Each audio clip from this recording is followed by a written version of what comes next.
चौथी ढाल है। पहला जो छंद वो दोहा है और उसके आगे रोला है। सम्यक श्रद्धा धारिपुनि सेवहु सम्यक ज्ञान स्वपर अर्थ बहु धर्मजुत जो प्रगटावन भान। तो अब तीसरी ढाल में सम्यक दर्शन का वर्णन पूरा हुआ। तो यहाँ कहते हैं कि सम्यक श्रद्धा धारी, तो सम्यक दर्शन को धारण करके पुनि फिर सम्यक ज्ञान सेवहु, सम्यक ज्ञान की सेवा करो। अब सम्यक ज्ञान कैसा होता है? तो बोले जो स्वपर अर्थ बहु धर्मजुत, अनेक धर्मों से अर्थात गुण धर्मों से युक्त, अपनी अपनी गुण पर्यायों से युक्त स्व और पर पदार्थ को प्रगटावन, प्रकट करने के लिए भान सूर्य के समान होता है। जैसे सूर्य का उदय होता है तो सब चेतन अचेतन जो पदार्थ हैं वो आंखों से स्पष्ट दिखने लग जाते हैं। उसी प्रकार सम्यक ज्ञान की सेवा करने पर स्व और पर पदार्थ अपने अपने बहुत सारे गुण धर्मों से युक्त प्रकट हो जाते हैं, समझ में आ जाते हैं। अब इसके बाद अगला जो छंद है रोला छंद है। सम्यक साथे ज्ञान होय पे भिन्न आराधो,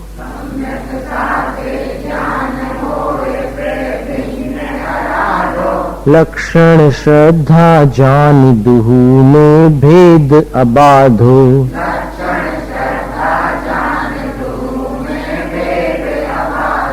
सम्यक कारण जान ज्ञान कारज है सोई,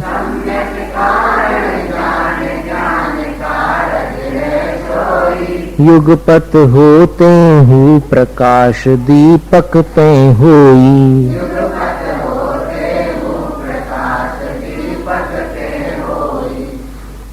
सम्यक दर्शन जिस समय होता है उसके साथ ही सम्यक ज्ञान उत्पन्न हो जाता है, अलग अलग नहीं। पे साथ में होते हुए भी, पे यानी फिर भी भिन्न आराधो, इनकी आराधना अलग अलग है। सम्यक दर्शन की आराधना अलग है और सम्यक ज्ञान की आराधना अलग है। दोनों में भेद अबाध हो, क्योंकि दोनों में जो भेद है वो अबाध है, यानी इसमें कोई बाधा नहीं है, बाधा रहित दोनों में भेद है।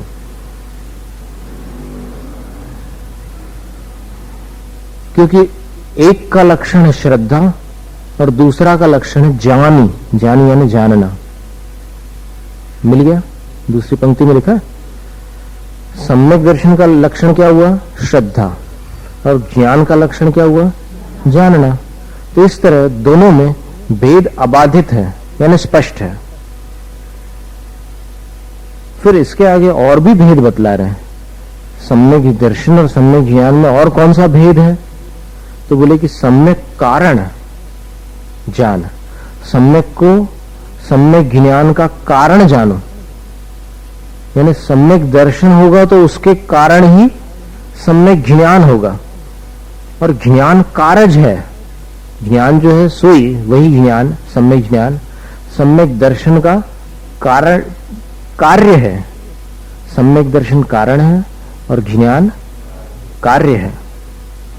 कारण और कार्य ये दो बातें आती है। कारण होगा तो कार्य होगा, और कार्य है तो समझ लेना कि कारण भी रहा है।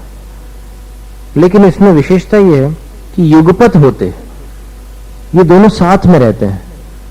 कारण और कार्य दोनों एक साथ होते हैं, और उसके लिए दृष्टांत क्या दिया? प्रकाश दीपक। प्रकाश का कारण कौन है? प्रकाश का कारण अंधकार कैसे हो सकता है? प्रकाश का कारण दीपक है, और प्रकाश किसका कार्य है?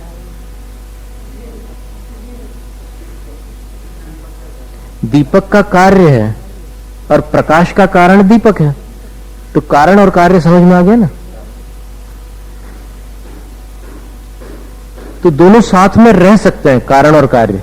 अपन ऐसा मोटे रूप से तो यही समझते हैं कि कारण पहले होगा और कार्य बाद में होगा। ये तो अपन जानते हैं ना, जैसे आम का पेड़ पहले होगा और आम के फल बाद में लगेंगे। लेकिन यहां पर कुछ ऐसे भी कारण कार्य होते हैं जो साथ में पाए जाते हैं, जैसे प्रकाश और दीपक है, अथवा सूर्य और गर्मी है।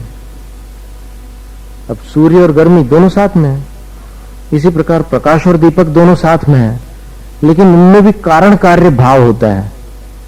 गर्मी कार्य है और सूर्य कारण है, प्रकाश कार्य है और दीपक कारण है। उसी प्रकार सम्यक दर्शन और सम्यक ज्ञान में भी एक कारण कार्य बनेगा। तो सम्यक ज्ञान कार्य है और सम्यक दर्शन कारण है। अब इस प्रकार दोनों में इतना भेद होने के कारण अब अपने को इनकी आराधना अलग अलग करने में कोई आपत्ति नहीं है। भले ये दोनों एक साथ हो, एक साथ होने मात्र से ऐसा नहीं अपन सोच सकते कि भाई दोनों की आराधना भी एक साथ कर लो, एक में ही दोनों की आराधना निपटा दो, ऐसा नहीं। ये सब पृथक पृथक आराधना के योग्य हैं। तास भेद दो हैं परोक्ष पर तछ जिन तिन माही,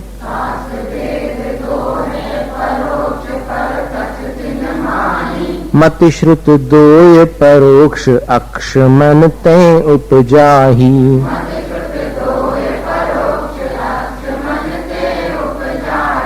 अवधि ज्ञान मन पर जय दो हैं देश प्रत्यक्षा,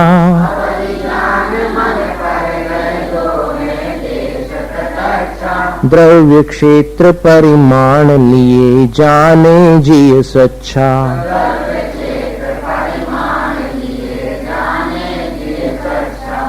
अब सम्यक ज्ञान के भेद बता रहे हैं। तास भेद दो हैं। सबसे पहले तो भेद करोगे तो फिर दो ही भेद होंगे। किसके दो भेद होंगे? सम्यक ज्ञान के। और वो दो भेद कौन से हैं? तो परोक्ष और प्रत्यक्ष। पर तछ लिखा ना, वो ढूंढारी भाषा है पुरानी। वैसे शब्द जो है मूल में परोक्ष और प्रत्यक्ष है। और तिन माही मति श्रुत दो परोक्ष।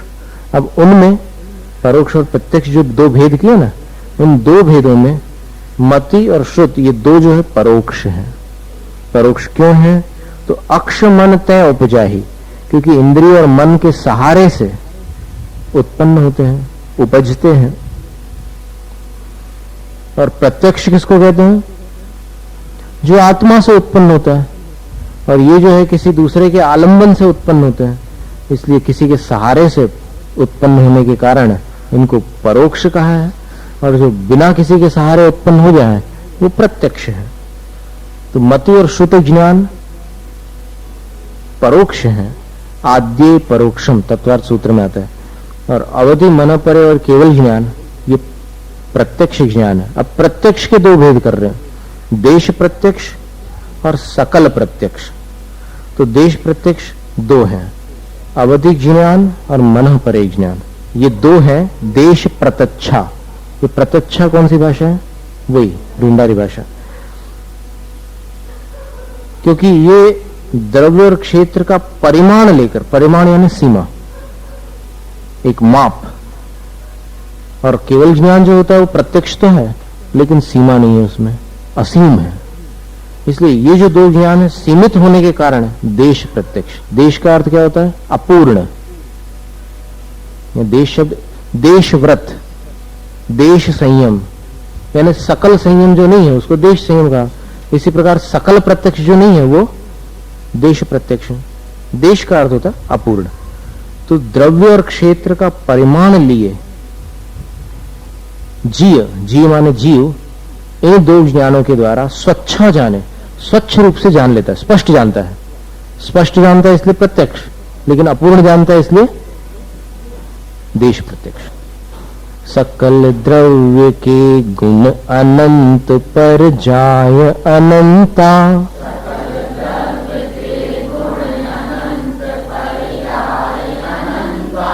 कोई प्रश्न है? पंचम काल में देशावधि ज्ञान हो सकता है। कदाचित मुनियों को, और विभंग ज्ञान कभी किसी को हो जाए तो हो जाए। कौन? नहीं, ये तो रूपी को ही जानने वाले हैं। अरूपी को केवल ज्ञान जानता है और श्रुत ज्ञान परोक्ष रूप से जानता है।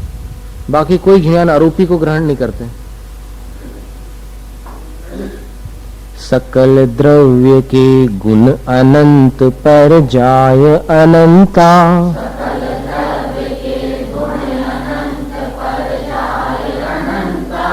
जाने एक काल प्रगट केवल भगवंता।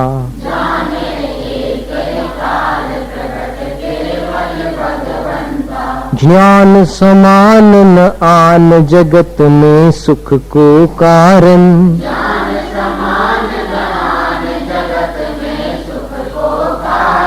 इह परमामृत जन्म जरा मृत्यु रोग निवारण।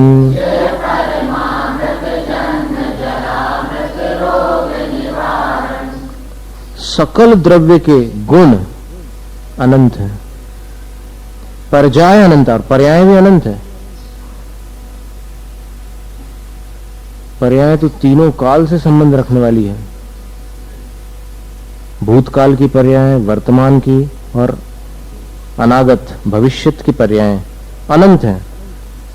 तो केवली भगवंता, केवली भगवान जो होते हैं वो एक ही काल, एक समय में प्रकट जाने, इन सब को प्रकट रूप से जान लेते, स्पष्ट जानते हैं। क्या अद्भुत ज्ञान है केवल ज्ञान। केवल नाण सहाव सोहम यदि चिंते नाणी, नियमसार ग्रंथ में एक पंक्ति आती है, आचार्य कुंदकुन स्वामी ने बताई है कि सामायिक के समय ज्ञानी जीव ऐसा चिंतन करते हैं कि केवल ज्ञान स्वभाव, मैं केवल ज्ञान स्वभाव वाला हूं। ये तो ज्ञानावरण के क्षयोपशम से ये विभाव ज्ञान मेरे में परिणत हो रहे हैं। वास्तव में ज्ञानावरण का अभाव हो जाए, क्षय हो जाए, तो फिर केवल ज्ञान मेरा वैभव है। तो उस केवल ज्ञान से एक समय में वो सब कुछ जान लेते हैं। तीनों लोक, तीनों काल के सब द्रव्य, सब द्रव्यों के सब गुण और सब गुणों की सब पर्याय। केवल ज्ञान का वर्णन विस्तार से प्रवचन सार के पहले अध्याय में आता है। उस वर्णन को अगर सुन ले, इसमें कल भी हम जब कार्तिकेय अनुप्रेक्षा आपके सामने पढ़ रहे थे तो उसमें शुरुआत में सम्यक दर्शन धर्म के प्रकरण में उन्होंने केवल ज्ञान का ही वर्णन किया था। केवली भगवान अगर समझ में आ जाए कि क्या स्वरूप है उनका, तो फिर एकदम श्रद्धा निर्मल हो जाती है कि अपन जिनको भगवान मान रहे हैं वो इतने अपार ज्ञान के भंडार है, केवल ज्ञानी है। तो एक ही समय में वो सब जान लेते हैं, ऐसे केवली भगवान होते हैं। और ज्ञान समान, अब ये सकल प्रत्यक्ष की बात हो गई। 5 भेद हो गए ना ज्ञान के। पहले तो 2 भेद किए थे, परोक्ष और प्रत्यक्ष। फिर परोक्ष में 2 मति और श्रुति ज्ञान थे।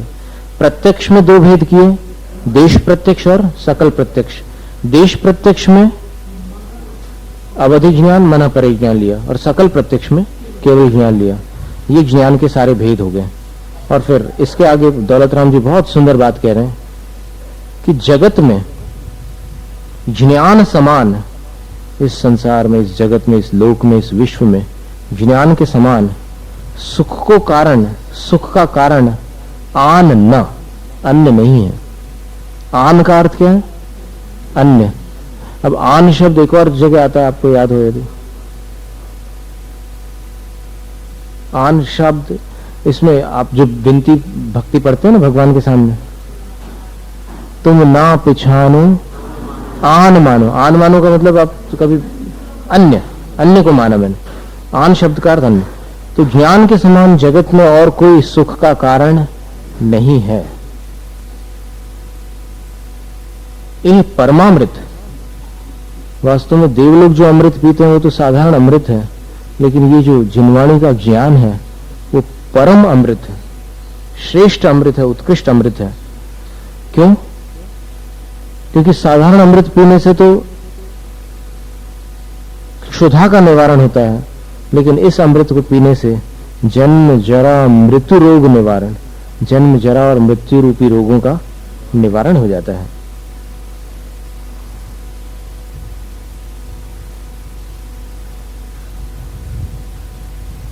और इस ज्ञान की महिमा बताने के लिए एक छंद और देख लेते हैं, और उसके बाद फिर उस महिमा को अपने अंदर आप समझ लो, तो उसके बाद प्रेरणा देंगे कि अब आपको क्या करना है। कोटि जन्म तप तपे ज्ञान बिन कर्म झरे जे,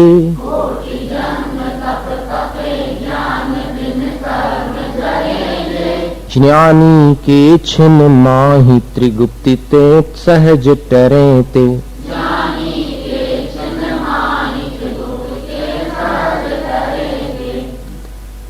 मुनिव्रत धार अनंत बार ग्रीवक उपजायो,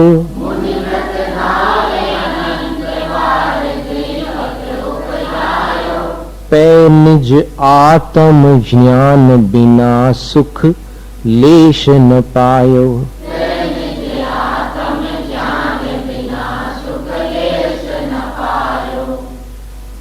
कोटि जन्म तप तपे, करोड़ों जन्मों तक तप तप लो, लेकिन ज्ञान बिना ज्ञान के जे कर्म झरे, जो कर्म झड़ेंगे, करोड़ों वर्ष तपस्या करके जो कर्म आपके झड़ेंगे बिना ज्ञान के, ज्ञानी के वही कर्म जो करोड़ों जन्मों में आपके झड़ रहे बिना ज्ञान के, आपके या किसी के भी, वो ज्ञानी के, जो ज्ञानी जीव है, सम्यक ज्ञान जिनके पास है, वो यदि त्रिगुप्त हो जाए, त्रिगुप्त यानी मनोगुप्ति, वचन गुप्ति और काय गुप्ति में लीन हो जाए, इसको उपेक्षा संयम भी कहते हैं, शुद्धोपयोग भी कहते हैं, निर्विकल्प समाधि भी कहते हैं, परम सामायिक भी कहते हैं और परम ध्यान भी कहते हैं।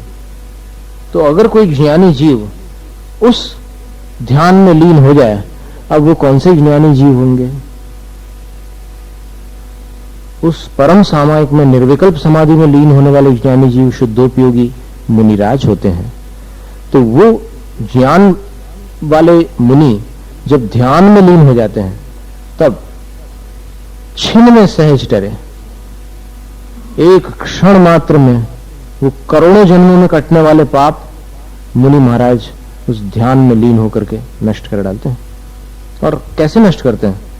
बहुत मेहनत से, तो सहज डरे, सहज रूप से सिर्फ ध्यान में ध्यानस्थ हो गए, लीन हो गए, और ज्ञान उनका अंदर प्रकाशमान है, सम्यक ज्ञान। हे उपादेय तत्व को समझते हैं वो, बस एकाग्र हो गए, ध्यान में लीन हो गए, अभेद रत्नत्रय की दशा में पहुंच गए। ये सारे पर्यायवाची शब्द है, आप चाहो तो इसके वो बना लो सूची, अभेद रत्नत्रय एक।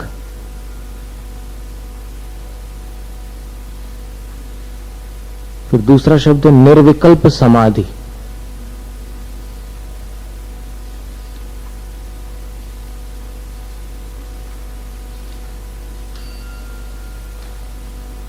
परम सामायिक,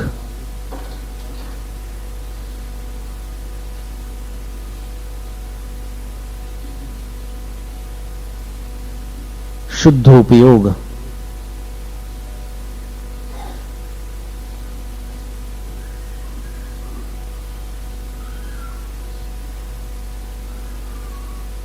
इसको परम समरसी भाव भी कहते हो। परम सामायिक में आ गया। कितने शब्द हुए? अभेद रत्नत्रय, निर्विकल्प समाधि, परम सामायिक, शुद्धोपयोग। इसी को शुद्ध भाव या शुद्ध परिणाम भी कहते हैं।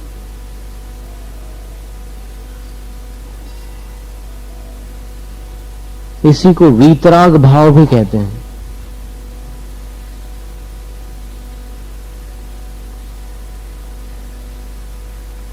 इसी को कारण समय सार भी कहते हैं।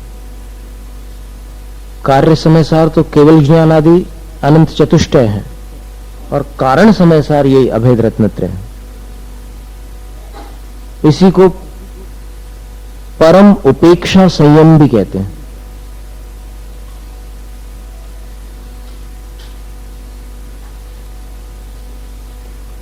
तो इस छंद को कुछ लोग अभी शिविरों में बहुत जोर शोर से पढ़ाते हैं, और इसके आगे की जो पंक्तियां हैं उस पर भी काफी जोर देते हैं कि मुनिव्रत धार अनंत बार, मुनिव्रत धारण करके जीव ने अनंत बार ग्रीवक उपजायो, 9 ग्रैवकों में उत्पत्ति की है।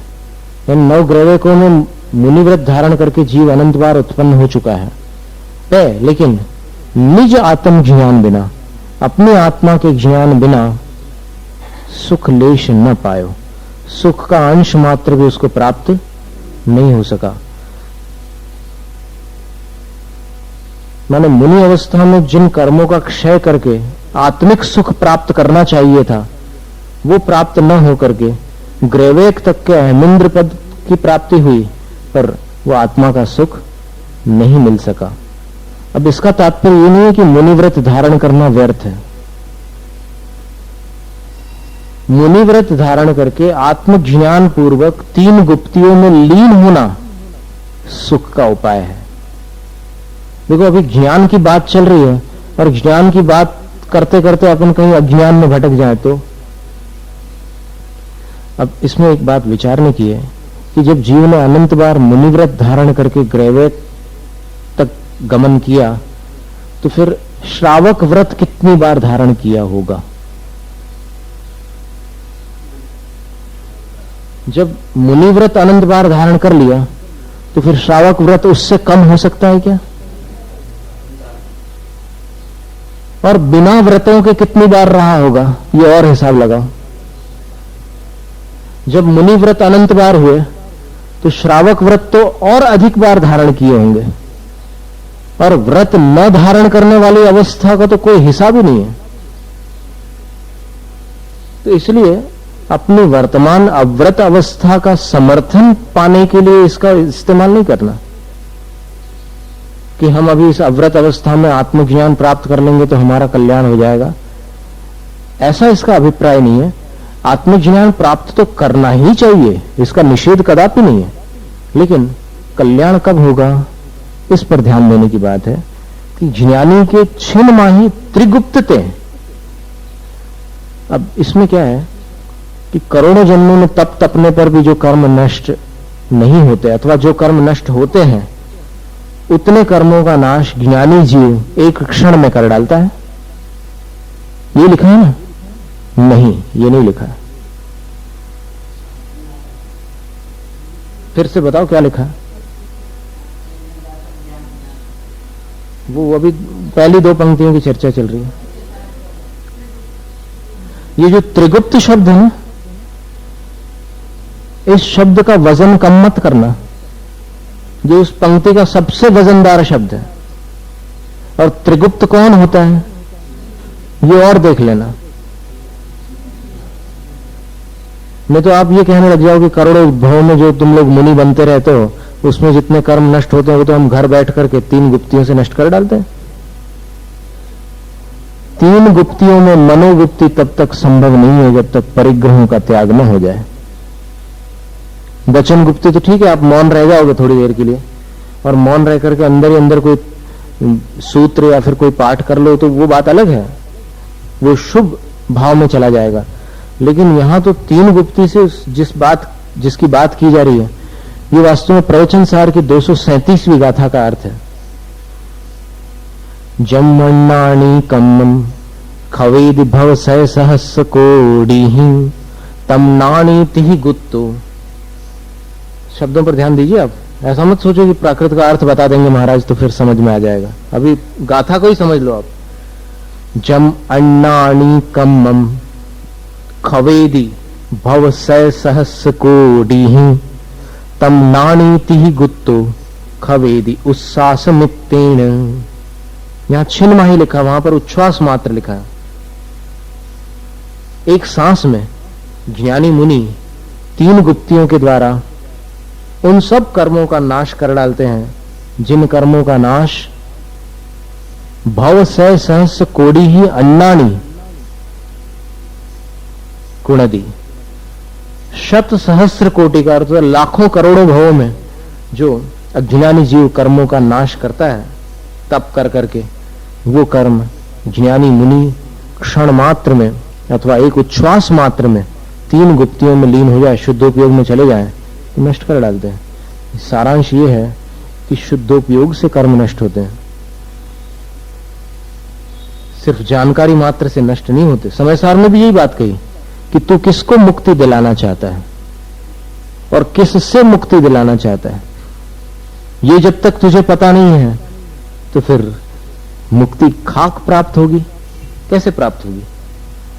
मुक्त कौन होगा और मुक्ति किससे होगी? इस दो का विवेक, इन दोनों का विवेक होना बहुत जरूरी है। जो पर संयोग है उससे मुक्ति करना है, अपने मुक्त करना है अपने को, और फिर अपन क्या है उसको भी जानना जरूरी है। नहीं तो पर संयोग से मिश्रित स्वरूप अगर अपना मान लो, जैसे शरीर के साथ मिश्रण तो बहुत स्थूल बात होगी, लेकिन अपने भाव रूप भी, जो भाव विकारी भाव होते हैं अपने अंदर, राग द्वेष आदि, तो वो रागादिक जो भाव हैं वो जब आत्मा में पर्याय रूप प्रकट होते हैं तो उस रागी पर्याय को ही अपना स्वरूप समझ लेना, ये भी भेद ज्ञान में कमी है। क्योंकि रागी पर्याय जो है पर सापेक्ष है, मेरा निरपेक्ष चैतन्य स्वरूप नहीं है। जैसे उदाहरण देते हैं इसमें कि एक कपड़ा है, थोड़ा सा मटमैला है, पीले रंग जैसा दिख रहा है वो। अब कोई कहता है कि चलो आज इसको अच्छे से धो लेते हैं, कैल्शियम ऑक्सीक्लोराइड से ब्लीच कर डालते हैं इसको, एकदम सफेद निकल आएगा, या फिर एरियल से या और किसी डिटर्जेंट से एकदम साफ कर देते हैं। तो वो धोने की तैयारी करता है और फिर एक दूसरा आकर के बोलता है कि नहीं, इसका कलर ही ऐसा है। तो जिसकी ये धारणा है कि वस्त्र का कलर ही मटमैला है, वो कभी भी पुरुषार्थ नहीं कर सकता वस्त्र धोने का, उसमें सफेदी लाने का पुरुषार्थ नहीं कर सकता। लेकिन एक वो है दूसरा जो जानता है कि ये जो रंग है ये पर सापेक्ष है, पर संयोग, समझना इस बात को ना, ज्यादा कठिन नहीं है, सरल है। कि ये जो मैला रूप दिख रहा है वस्त्र का, ये मलिनता इस वस्त्र का मूल वर्ण नहीं है। इसी प्रकार ये जो जीव रागी बना हुआ है, ये रागीपना जीव का मूल स्वभाव नहीं है। आ रहा है समझ में? जिसको ये विश्वास हो जाए कि रागीपना मेरा मूल स्वभाव नहीं है, वही वीतराग हो सकता है, क्योंकि वो वीतरागता का पुरुषार्थ करेगा। और जो ये मान ले कि नहीं यही मेरा स्वभाव है, कौन वीतराग है भाई? वो न दूसरे को वीतराग मानता है और अपने आप को भी मानने का सवाल ही नहीं, तो फिर वो कभी वीतराग नहीं हो सकता, क्योंकि उसने अपना रूप विकारी स्वीकार कर लिया। अपने निर्विकार स्वरूप को न जानकर अपने आप को वर्तमान पर्याय मात्र पर दृष्टि डालकर विकारी समझ लेना मोक्ष में बाधक है। तो वस्त्र का दृष्टांत याद रखने का, तो यहां पर निर्विकार होने का जो उपाय है वो अभेद रत्नत्रय है। और फिर सीधी बात यह है कि कर्मों का नाश बिना चारित्र के कैसे हो सकता है? हो सकता है? तो फिर ये धारणा ही गलत है कि ज्ञानी जीव क्षण मात्र में उतने कर्मों को नष्ट कर डालता है जितने कर्म अज्ञानी जीव करोड़ों वर्ष तपस्या करके नष्ट करता है। कर्मों का नाश ज्ञानी होने मात्र से नहीं होता, किंतु त्रिगुप्ति युक्त ज्ञानी होने से होता है। कैसा ज्ञानी? त्रिगुप्ति युक्त। बिना विशेषण के आप सिर्फ ज्ञानी ज्ञानी कह दो तो फिर बात बिगड़ जाएगी। ज्ञानी के कर्म नष्ट होते तो फिर अभी तक नष्ट हो जाते, आप मोक्ष में क्यों नहीं बैठे? यहां काय के लिए पढ़ाई कर रहे हैं? त्रिगुप्ति को धारण करने वाले ज्ञानी के कर्म नष्ट होते हैं। तो इस प्रकार ये महिमा बतलाई है ज्ञान की, और आगे चल करके फिर प्रेरणा देंगे कि आपको क्या करना चाहिए। इतनी बातों को समझने के बाद आपका क्या कर्तव्य है। तो ये चौथी ढाल की लय तो थोड़ी थोड़ी बैठने लगी, थोड़ी थोड़ी, पूरी अभी बैठेगी थोड़े दिनों में।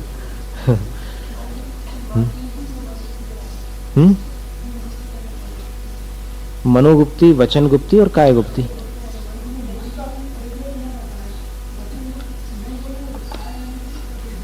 काय को आप मूर्ति के समान स्थिर कर सकते हैं ना, और मौन धारण कर सकते हैं बहुत शक्ति लगा करके।